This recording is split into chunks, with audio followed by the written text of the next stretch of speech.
Voilà, bonjour Georges. Bonjour Pascal. Alors, ça fait plaisir que tu aies accepté notre échange. Et pour tout dire, nous avons eu l'occasion de nous rencontrer au cours de l'écriture d'un autre ouvrage qui s'intitule Cacher cet islamisme, voile et laïcité à l'épreuve de la cancel culture. Et donc, quand j'ai vu en fait que, à ton tour, si je puis dire, tu avais écrit un autre ouvrage également collectif avec Christophe Lamfalouzi, j'ai eu en fait l'envie du coup de te proposer cet échange que tu as accepté aimablement. Et je t'en remercie évidemment. Merci à toi. Alors Merci. c'est un ouvrage forcément d'actualité et c'est vrai que moi-même, tu nous parleras d'un personnage, Oussama Attar, qui est effectivement central dans les attentats de Paris et de Bruxelles. Et pourtant, ben, comme beaucoup d'autres personnes, je pense, on en a entendu extrêmement peu parler.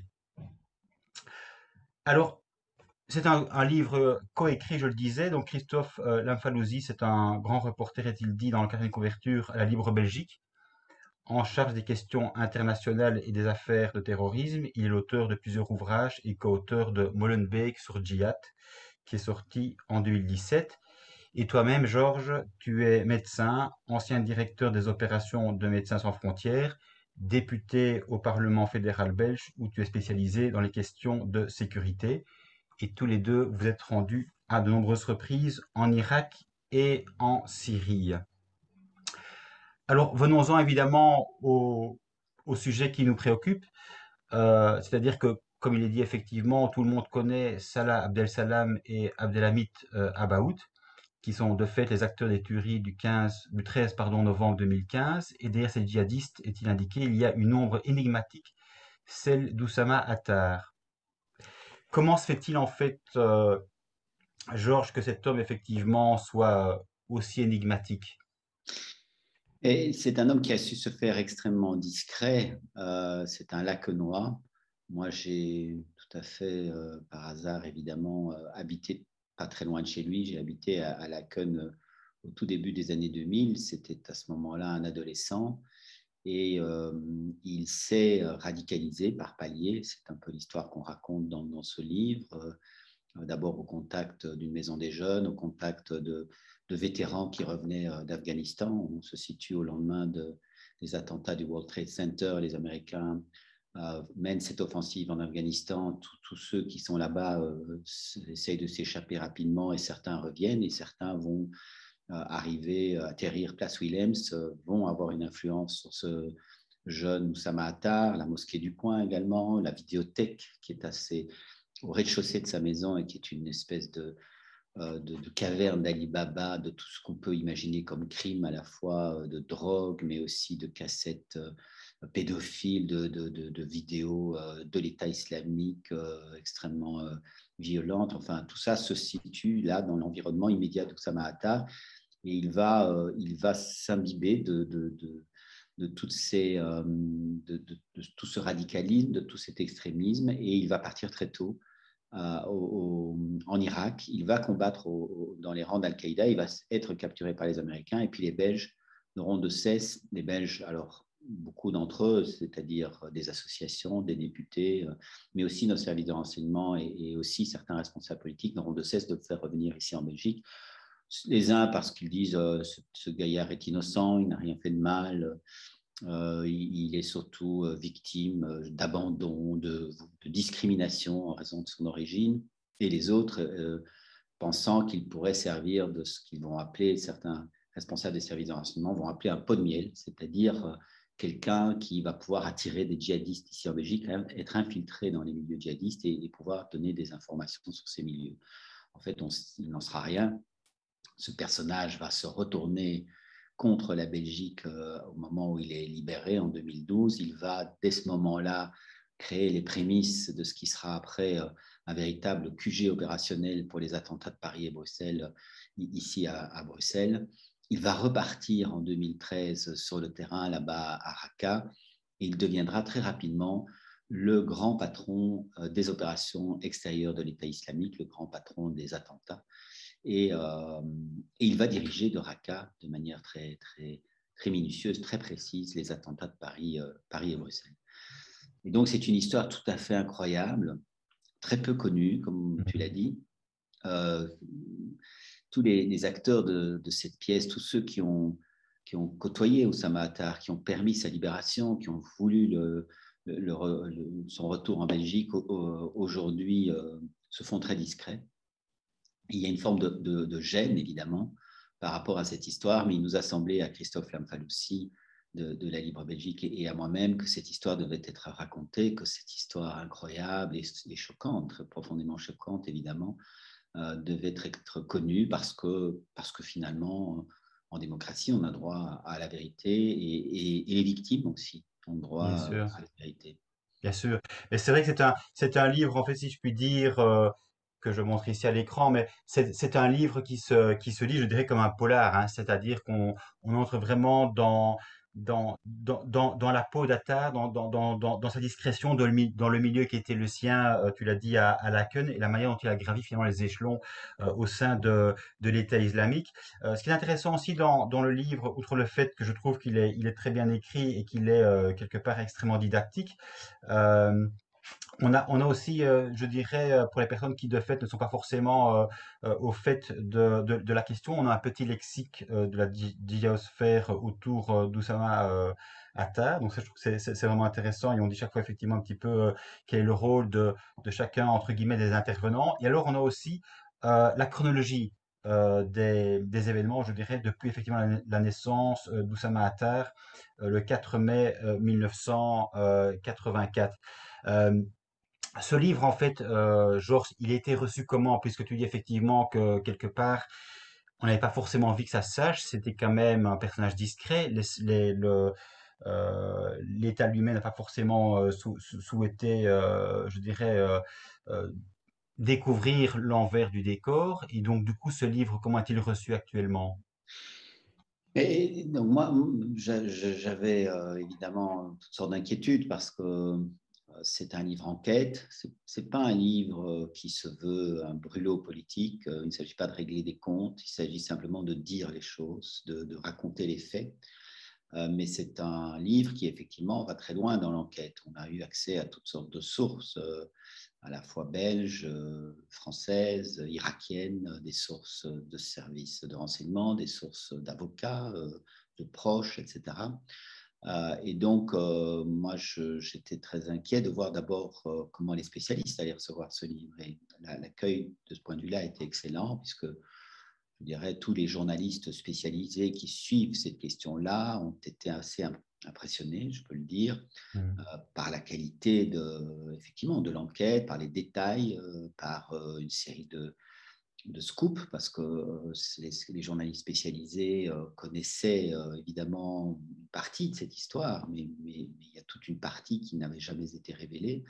Et donc, pour eux, c'est un livre important. C'est un livre qui a d'ailleurs eu un écho assez large dans la presse. Ce qui est intéressant, c'est que pour un livre francophone, la presse flamande en a beaucoup parlé, presque plus que la presse francophone.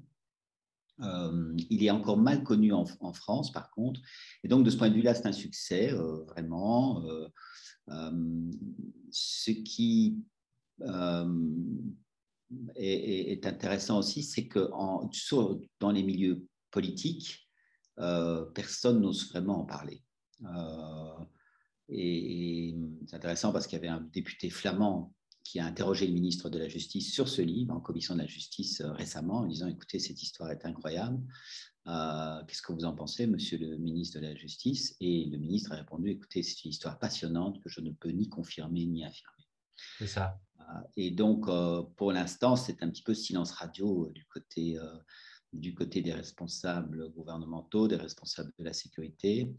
Euh, voilà, et donc, moi, je crois que c'est important, encore une fois, que les gens sachent ce qui s'est passé parce qu'il y a quand même une responsabilité dans le fait qu'on a fait revenir un gars qui, je rappelle, était allé se battre avec Al-Qaïda, qui avait été capturé par les Américains, qui avait d'abord été condamné à la prison à perpétuité là-bas en Irak, et puis après les interventions de la Belgique, cette peine a été commuée Est-ce qu'il y a là un lien? En tout cas, il y a une chronologie. Il est d'abord condamné à perpétuité, il y a une intervention de la Belgique, sa peine est revue à 10 ans, et finalement, il fera 7 ans de prison avant de revenir ici en Belgique, et c'est lui qui va organiser véritablement les attentats de Paris et Bruxelles. Donc, il y a là vraiment une responsabilité majeure qui doit être dite parce que on le sait, tu le sais, les procès, notamment de Paris, ont démarré. Euh, on aura là une vérité judiciaire. La vérité judiciaire va s'intéresser surtout à la culpabilité des personnes qui sont dans le box des accusés. Nous, Christophe Lamfalussy et moi, on s'est intéressé à une responsabilité plus large, qui est Oui, une responsabilité politique et sociétale, puisqu'il y a c'est aussi ça, des associations, des députés tout à fait. qui ont mouillé leur chemise pour faire revenir ce gaillard. Tout à fait. C'est effectivement tout l'intérêt du livre, c'est de montrer effectivement l'aspect beaucoup plus large que simplement les responsabilités, je dirais, individuelles de telle ou telle personne. Mais donc, du coup, en fait, si je t'entends bien, Georges, il n'y a pas véritablement de déni par rapport à ce qui est relaté dans le livre. Donc, quelque part, j'ai envie de dire qu'Indimo consent. Et au niveau des sources elles-mêmes, il n'y a pas eu véritablement de difficulté à obtenir accès à ces sources pour justement faire un livre qui soit le plus rigoureux possible. Alors d'abord, c'est vrai, donc il n'y a pas donc de déni, personne n'a dit mais vous racontez n'importe quoi, il y a eu aucune voix que ce soit de la part, encore une fois, d'officiels, ou que ce soit de la part d'avocats, ou que ce soit de la part de la famille, ou que ce soit de la part enfin, de n'importe qui. Donc, Mm, c'est une enquête qui a été très rigoureuse et on a retenu que les éléments qui nous semblaient mm, les plus précis, les plus factuels, les plus rigoureux. On a évidemment fait un travail, c'était tout l'intérêt de le faire avec un grand reporter comme Christophe Lamfalussy. On a croisé régulièrement nos sources, on a chacun mené des enquêtes indépendantes, on a pu effectivement voilà, avoir des faits très précis et malgré tout, encore pas mal de questions ouvertes. Hein. Donc, ce livre oui. ne répond pas à toutes les questions. C'est aussi un livre qui pose des questions, qui répond à une partie des questions, mais qui en laisse certaines ouvertes. Et donc, voilà, de ce point de vue-là, il n'y a eu aucune difficulté, aucun problème. Alors, est-ce qu'on a eu facilement accès à toutes les sources? Non, évidemment. Euh, non, ça a été un travail difficile. Il y a eu beaucoup de pertes de mémoire, entre guillemets, de gens qui ne se souvenaient plus, qui ne voulaient pas se souvenir, qui décommandaient les rendez-vous qu'on prenait, qui n'ont jamais voulu nous rencontrer. Donc, il y a eu toute une série de personnes qui ont fui, évidemment, ce livre Mm, et qui ont préféré ne pas se souvenir. Et voilà. Mais on a, malgré tout, à travers un long travail de patience, à travers des sources que nous avons pu l'un et l'autre solliciter, à travers des contacts que nous avons l'un et l'autre, hein, comme parlementaires et comme journalistes, c'était aussi l'intérêt, c'est que nous avions des sources et des personnes qui tantôt me faisaient plus confiance à moi comme parlementaire ou tantôt faisaient plus confiance à Christophe Lamfalussy comme journaliste. Et donc, ça nous a été très utile de pouvoir effectivement avoir à la fois ces deux regards, ces deux expertises et ces deux réseaux d'information. mm. Et en fait, bon, le livre, évidemment, aujourd'hui vient de sortir, mais vous avez commencé votre enquête pour écrire ce livre quand? Oh, écoutez, je l'ai commencé il y a longtemps, puisque j'ai été vice-président de la commission d'enquête parlementaire sur les attentats terroristes en 2017. Et j'ai été frappé de voir qu'on ne parlait pratiquement pas de ce gaillard, de ce terroriste dans notre commission d'enquête. Dans le rapport de la commission d'enquête qui fait plus de 1000 pages, il n'est cité qu'une seule fois. Et ça m'a paru tout à fait absurde Suspect. et donc et suspect et choquant parce que nous avions effectivement des informations qui nous étaient parvenues, et notamment à ma demande, et notamment j'étais la source de certaines informations parce que j'avais eu des informations d'autorités irakiennes assez rapidement sur Oussama Attar, mais on n'en a pratiquement pas parlé. Et donc, c'est une des raisons de l'écriture de ce livre, c'est que clairement, on a préféré mettre cette histoire sous le tapis. On a préféré ne pas parler de cela et donc Christophe Lamfalussy et moi avons souhaité que cette histoire soit connue parce Mm, qu'elle devait l'être, parce que cette histoire, elle est tout à fait incroyable et que voilà, il fallait qu'on la raconte cette histoire. Et donc on est parti dès 2017-2018 à la recherche d'informations sans savoir trop à ce moment-là ce qu'on allait trouver, sans savoir si on allait faire un livre, sans savoir si… Voilà, et le cheminement vers un livre a été aussi un peu le fruit du hasard. C'est l'éditeur Keynes qui, à un moment Mm. donné, m'a proposé d'écrire un livre et j'ai dit oui, pourquoi pas, mais j'ai un sujet et voilà avec qui j'aimerais l'écrire. Et il a dit oui, parfait, on va faire ce livre. C'est ça. Et au cours en fait de cette enquête, Georges, vous avez senti à un moment ou à un autre un risque pour votre intégrité, le fait d'aller remuer en fait quelque chose, de demander accès à des sources, ça a été compliqué, mais ça a été aussi éventuellement source d'un certain danger, ou bien vous êtes senti tout à fait à l'aise par rapport à cette enquête? Je ne me sens jamais vraiment menacé et je suis toujours un peu prudent. Mm, Donc voilà.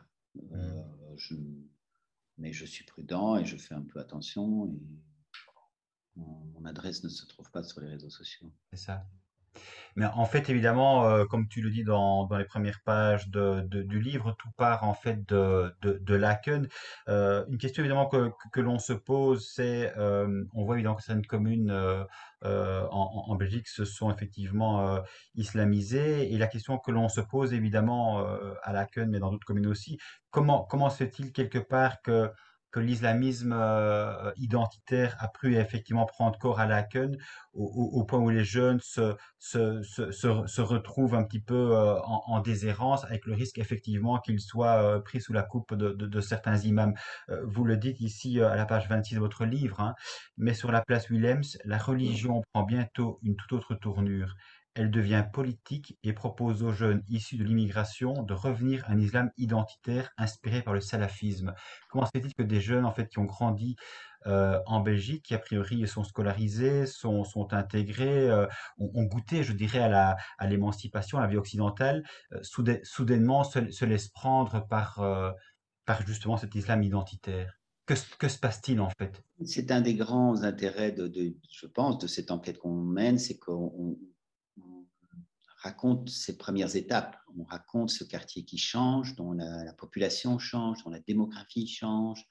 Et puis, on raconte effectivement cette mainmise progressive du religieux d'abord, hein, voilà, conservateur, mais pas nécessairement un problème, mais qui devient de plus en plus présent, et puis progressivement, effectivement, un agenda plus politique, avec ces vétérans qui reviennent d'Afghanistan, qui sont des têtes brûlées, qui ont connu la guerre, qui racontent leur djihad, qui parlent de la guerre qu'ils ont menée en Afghanistan, avec des mosquées on raconte cette mosquée du coin qui elle-même est à la recherche de financement, qui va chercher ses financements auprès de l'ambassade d'Arabie Saoudite, mais il y a un deal évidemment entre l'ambassade, la grande mosquée de Bruxelles et cette mosquée-là, c'est que on veut bien lui donner de l'argent à cette mosquée, mais il faut évidemment qu'ils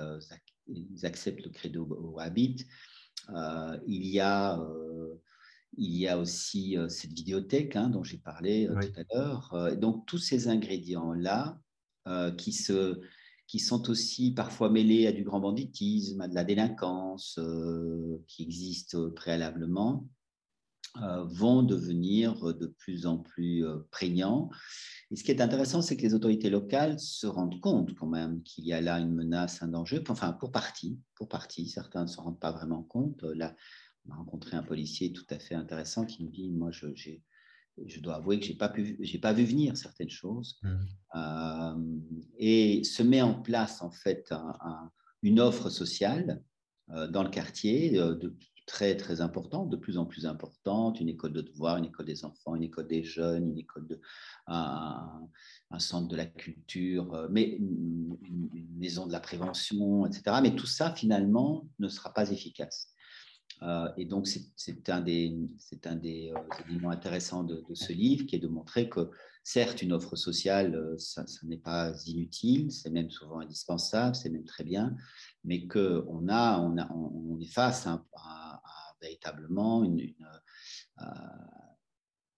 une offre idéologique, identitaire, et que par rapport à ce discours-là, un peu révolutionnaire au sens premier du terme, c'est-à-dire voilà, il faut changer le monde, il faut redevenir un islam des origines, il faut revenir à, il faut donc cet islam très très politique. On a finalement par rapport à cela, il n'y a eu aucune réponse en réalité, Mhm. aucun contre-discours, il y a eu aucun discours politique disant écoutez, ne faites pas ça et ne répondez pas à ces appels parce que c'est une voie sans issue et puis c'est contraire à nos valeurs et c'est contraire voilà. Donc, par rapport à ça, il n'y a rien eu. Et donc, c'est intéressant parce que c'est un débat très important, évidemment, Bien sûr. que faire pour contrer l'islamisme. Certains prétendent que la réponse est uniquement sociale. Moi, je n'y crois pas depuis longtemps. Il y a une réponse idéologique, politique à apporter à ce discours-là. Et il n'a pas été apporté. Et on a vu que malgré une offre vraiment importante, malgré la lucidité de certains acteurs sociaux qui disaient attention, il est en train de se passer quelque chose, malgré par exemple la mise en place de la SBL Bravo, qui est une SBL qui a été créée par la ville de Bruxelles en 2003 déjà, et dont sa mission, c'est intéressant, il est notamment indiqué qu'il s'agit de prévenir les discours radicaux, mais en réalité, cette ASBL ne proposera rien d'autre qu'une offre sociale et occupationnelle pour les jeunes. Et donc, va rater aussi en fait sa cible et n'aura aucun résultat finalement sur ces jeunes qui vont se radicaliser très rapidement. Mhm. Mais du coup, en fait, Georges, en t'écoutant, évidemment, je me dis précisément comment se fait-il que le politique s'intéresse si peu à une question qui préoccupe quand même la population belge et qui est une préoccupation tout à fait réelle, qui souvent est mise sous le tapis. Il y a une sorte de déni, il y a un aveuglement, enfin, parce que bon, la sûreté de l'État quand même, notamment par rapport à la mosquée du cinquantenaire, elle a déjà attiré l'attention sur la radicalisation de certains imams et sur le fait qu'effectivement, le fait que les imams venaient d'Arabie Saoudite, que l'argent venait d'Arabie Saoudite était problématique, puisqu'effectivement c'est le wahhabisme, c'est le salafisme, c'est pas très, je dirais, conciliable avec nos démocraties et notre volonté de vivre ensemble en bonne harmonie. Du coup, comment se dit que le politique lui-même ne mette pas, je dirais, les mesures en œuvre pour mettre les limites? Parce que si les limites ne sont pas mises, forcément, ce n'est pas la religion, je dirais, radicale qui va les mettre à la place de nos démocraties. Alors, d'abord, le débat a évolué quand même, hein. Donc, on n'est plus au début des années 2000 où il y a à la fois une forme de naïveté, une forme de déni et un manque de moyens aussi, hein. Les services Mhm. de renseignement sont très peu équipés à cette époque-là. On se parle peu aussi, hein, parce que une des choses qu'on a constatées en menant cette enquête, c'est que la sûreté avait commencé à avoir des informations, mais que la police n'avait pas ces informations. Il y a par exemple un trafic de passeports au nom d'Oussama Attar. Là, c'est l'inverse. La police de Bruxelles se rend compte que Oussama Attar n'est pas en Belgique, mais elle ne sait pas encore à ce moment-là ce que c'est la sûreté de l'État, c'est que Oussama Attar est incarcéré à Abu Ghraib en Irak, dans une prison américaine. Donc clairement, l'information circule peu, les moyens sont faibles, il y a encore beaucoup de déni, voire de naïveté. Euh, on n'en est plus tout à fait là, hein. Donc, entre-temps, bon, le rôle de l'Arabie saoudite a été clairement identifié par la commission d'enquête. J'y étais pour beaucoup, hein. J'ai beaucoup travaillé sur cette question de la mainmise de l'Arabie saoudite Mhm. sur l'islam de Bruxelles. On a déconnecté cette mosquée de l'Arabie saoudite. On connaît aujourd'hui toute l'actualité qu'il y a autour de cette mosquée, de l'exécutif des musulmans de Belgique, qui continue à dépendre beaucoup d'influences étrangères. Et donc, les problèmes sont loin d'être réglés, mais les problèmes ont évolué. Mhm. Ça, c'est une première chose. La deuxième chose, c'est que les mosquées savent qu'elles sont beaucoup plus, certaines d'entre elles, dans le viseur de nos services de renseignement, hein. C'est des questions dont on se rend compte aujourd'hui, c'est que très peu d'entre elles sont reconnues parce qu'il y a, d'après nos services de renseignement, encore une série de difficultés qui existent. Et donc, il y a effectivement prise de conscience relative, je dirais. Alors après, c'est vrai que ça pourrait faire plus débat, c'est vrai que on pourrait plus mettre les points sur les i, et là, on rentre dans des difficultés, effectivement, plus de nature politique, clientéliste, bon, c'est un électorat musulman voilà, qui est pour certains partis, qui est un électorat important. Et donc, c'est vrai que cela reste un sujet complexe, sensible. En plus, c'est vrai qu'il ne faut pas non plus, je dirais, jeter le bébé avec l'eau du bain. Hein. Je dirais, tous les musulmans ne sont évidemment pas extrémistes, radicaux et ne posent pas de problème de menace, loin de là. Et donc, voilà, c'est un débat que j'essaye de mener. Ce livre y contribue, je crois. Ce n'était pas de loin pas sa seule vocation. Hein. Sa vocation est bien plus large. Hein. C'est de montrer que même quand on savait qu'il était dangereux, finalement, on n'a pas été capable de le garder sous contrôle, parce que c'est probablement la chose la plus choquante dans l'histoire d'Oussama Attar. C'est que non seulement on l'a fait revenir, mais on avait promis aux Américains et aux Irakiens qu'on le garderait sous contrôle, qu'on le surveillerait, qu'on lui donnerait plus de passeport, et en réalité, on n'a rien fait de tout ça. On l'a laissé en liberté. Il est allé radicaliser ses cousins germains, les frères El-Bakraoui, qui étaient tous les deux incarcérés dans des prisons différentes pour des faits de grand banditisme. Il est allé les voir une vingtaine de fois en prison. C'est lui qui les a radicalisés à l'islamisme. Et puis, bon, et puis il est reparti comme ça, libre comme l'air. Il est reparti en Syrie. Il est devenu le patron des opérations terroristes de l'État islamique.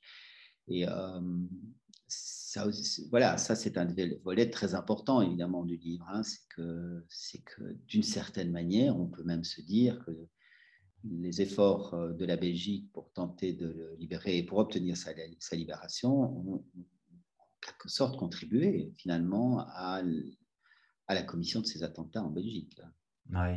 Mais en fait, en même temps, évidemment, quand tu dis effectivement que les choses ont évolué, j'ai quand même toujours l'impression qu'il y a toujours une certaine duplicité, un aveuglement ou un déni, je sais pas comment il faut le dire, mais par rapport effectivement à certains politiques, on le voit bien par rapport à la question ultra sensible du voile et la manière dont le voile évidemment tend justement à imprégner l'ensemble de la société civile, on se compris évidemment dans l'administration, dans l'enseignement, il y a quand même une sorte de retour de l'islam politique quelque part qui veille, je dirais au grain à ce que les femmes effectivement soient des femmes soumises, voilées, avec toute la question que cela pose sur justement, je le disais, mais qui est responsable de quoi, qui est prêt effectivement à monter au front pour mettre des limites. On l'a bien vu, on en a parlé dans ce livre dont je parlais tout à l'heure, Cacher cet islamisme. On a bien vu évidemment qu'il y avait un arrêt de la Cour constitutionnelle de juin 2020 qui permettait à une haute école à Bruxelles de mettre dans son règlement d'ordre intérieur l'interdiction de tout signe convictionnel. Et on a bien vu évidemment que ça n'a pas plu à une frange de la population musulmane, qu'il y a eu des manifestations et que du coup on a l'impression qu'il y a eu une marche arrière et que finalement la Fédération Wallonie-Bruxelles a dit que tous les établissements scolaires supérieurs en tout cas devaient effectivement permettre le port du voile. Donc il y a quand même une certaine tension dans la société et j'ai l'impression finalement que c'est très compliqué d'en sortir, quoi. Bon, tu parles un petit peu de l'électorat aussi musulman. On sait très bien qu'Ecolo à un moment donné proposait comme femme à l'égalité une femme voilée, tout ça quand même quelque part pose question et on a l'impression qu'il n'y a pas de débat franc, que dès qu'il y a un débat un petit peu qui sort de l'ordinaire, la personne qui ose ne pas être d'accord quelque part est traitée d'islamophobe, de raciste, d'intolérante, alors qu'il s'agit simplement de trouver un consensus pour finalement vivre dans une société avec des idéaux, des convictions certes différentes, mais il faut essayer quand même de se ménager un espace commun. Oui, tout cela est vrai. On voit bien que cette question est extrêmement sensible et elle est ultra sensible. Ces questions identitaires, ces espèces de marqueurs identitaires, hein, on parle du voile, on parle de l'abattage rituel du mouton, Oui. on parle de choses comme ça, sont, je pense, instrumentalisées effectivement par certaines personnes qui en font une revendication politique finalement centrale. Et c'est un danger, évidemment, pour nous tous, pour la société, pour le vivre ensemble.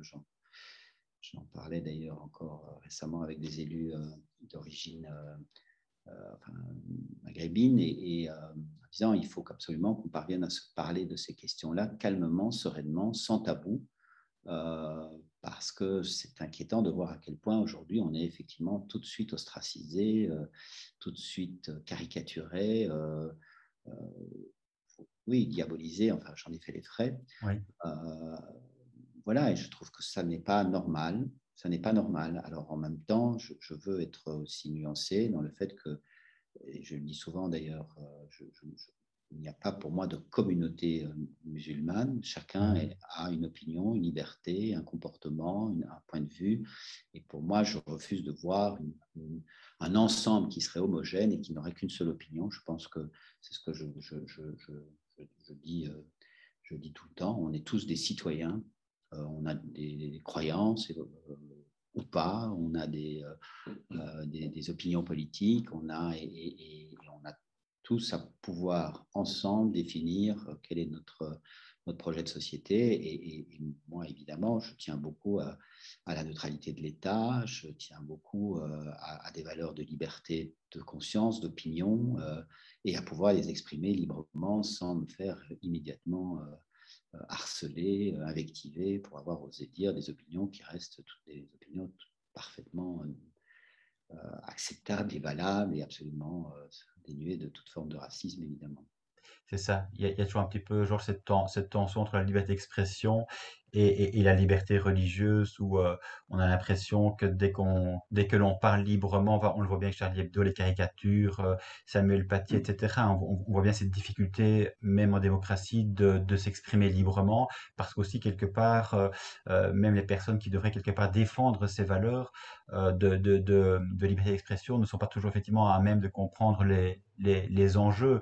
C'est un petit peu la tension aussi entre la laïcité, effectivement, qui est un vivre ensemble, et les convictions religieuses qui ont parfois tendance à vouloir être conquérantes. Tu parlais de la neutralité, tu sais comment évidemment l'ambiguïté de ce terme. Nadia Guerre a notamment écrit tout récemment un livre sur la laïcité, pardon, sur la neutralité, enfin, et la laïcité, effectivement aussi. Chez nous, évidemment, c'est un peu complexe, hein. On a cette neutralité dite inclusive. On a l'impression que du coup, on est tolérant parce qu'on est inclusif et donc on permet à tout le monde de vivre selon ses propres convictions. Et à l'inverse, on aurait cette neutralité exclusive qui est d'exclure la personne, ce qui a priori n'est pas très sympathique. Donc, donc du coup, effectivement, comment avec cette notion de neutralité, comment finalement arriver à trouver un vivre ensemble, sachant qu'il y a deux conceptions quelque part diamétralement opposées, et on sait très bien que la STIP, entre guillemets, notamment, en a fait les frais à l'occasion d'un procès diligenté par UNIA. Donc là aussi, on voit bien que certaines associations, certains organismes publics chez nous sont plus enclins à promouvoir, je dirais, une neutralité inclusive en disant ça, c'est le vivre ensemble, alors que d'autres se disent, mais non, il y a quand même un problème à un moment donné, c'est pas forcément la société que l'on souhaite pour tous. Oui, je crois que tout ce débat est assez fumeux. Je ne sais pas s'il existe beaucoup en dehors de la Belgique francophone. Ce sont des termes qui ont été inventés justement pour essayer d'ostraciser ou oui, des personnes qui sont simplement pour une neutralité. Une neutralité, bah, c'est une neutralité. Et évidemment, le vêtement, l'apparence fait partie de la neutralité. Ça paraît l'évidence même, quoi, hein. Donc, ça a toujours été le cas. Et donc, pour moi, évidemment, c'est très important. Il faut sanctuariser notre administration, notre État, et faire en sorte qu'il n'y ait aucun doute, aucun équivoque, aucun malaise, aucun questionnement sur le fait qu'il soit parfaitement neutre. Mhm. Ça me paraît l'évidence même. Et en même temps, voilà, il faut pouvoir, et chacun doit pouvoir effectivement avoir son propre système de croyance, mais ça ne doit pas être, je veux dire, on a toujours évité que l'État commence que les individus, en tout cas dans nos sociétés à nous, que les individus fassent apparaître leur système de croyance. Mhm. Voilà. Bon, par ailleurs, des religions peuvent se vivre très paisiblement et sans aucune forme d'agressivité. Je reviens d'avoir passé plusieurs jours avec les yézidis. Il y avait une religion Mhm. paisible. Il n'y a pas de prosélytisme puisqu'il n'y a pas de conversion possible. Voilà, donc je veux dire on peut tout à fait concevoir de vivre sa religion de manière paisible, sans vouloir l'imposer aux autres, sans vouloir l'imposer à, et notamment a fortiori dans des endroits où il faut pouvoir démontrer qu'on est parfaitement neutre. Mhm. Ce serait évidemment l'idéal à pouvoir tenir, mais on sent bien évidemment que c'est un débat souvent houleux et tendu parce qu'il y a toujours évidemment cette, euh, cette liberté justement religieuse qui fait que quelque part, entre guillemets, bah, elle souhaite être extrêmement présente et se marquer à travers notamment, on l'a dit tout à l'heure, l'abattage rituel notamment. La possibilité d'avoir des espaces safe comme l'on dit, enfin voilà, on sait très bien que ça rend effectivement du coup les choses un peu complexes. Georges, en fait, si tu souhaitais que le livre que vous avez coécrit en fait ait un message à l'attention des lecteurs qui le liront, ce serait lequel? Le message essentiel de ce livre? Le message essentiel, c'est qu'on a droit à connaître cette histoire, on a le droit à la vérité, on a droit à voir qu'on n'a pas été capable d'arrêter celui qui aujourd'hui est le seul inculpé à Paris, qui est inculpé pour direction d'une organisation terroriste. Donc c'est le seul qui est inculpé comme dirigeant d'une organisation terroriste et qu'on a peut-être certains dans les associations, dans certaines associations, chez certains parlementaires et chez certaines autorités, une responsabilité dans ce qui s'est passé. Et qu'il faut pouvoir l'assumer, la regarder en face, en tirer les leçons, la corriger et le reconnaître pour les victimes. C'est très important. Mhm. D'accord. Tu penses, Georges, qu'il y aurait encore un élément que tu trouves important de partager dans le cadre de cet échange? Je crois qu'on a été assez, moi, on a été assez complet. Évidemment, ce livre fourmille de toute une série d'informations très, très intéressantes, très Ouais. utiles, très factuelles. Euh, voilà, il y a à la fois ce devoir de vérité qui va au-delà de la vérité judiciaire, qui est une vérité politique, et il y a effectivement ces leçons qu'on doit continuer à tirer du passé, que ce soit sur toute la question du radicalisme islamiste, ou que ce soit sur l'efficacité de nos institutions et de nos services de sécurité. D'accord. Du coup, je te remercie parce que c'est effectivement le but ici dans le cadre de notre échange relativement court n'est pas évidemment de dévoiler, je dirais, l'ensemble du fil conducteur de ce livre. Je laisserai évidemment le plaisir au lecteur de les découvrir, mais en tout cas de donner effectivement l'envie de les découvrir pour mieux comprendre et aussi se rendre compte finalement que, comme tu le disais, la lucidité est importante et du coup, bah, faire preuve de transparence est important pour informer correctement les personnes qui, de fait, sont intéressées par un débat de société qui nous préoccupe depuis maintenant quelques années. Je te remercie, Georges, pour cet échange Avec plaisir, en Pascal. liberté. Merci beaucoup. Merci. Au revoir. À bientôt. Au Bonne revoir. soirée. Au revoir. Merci.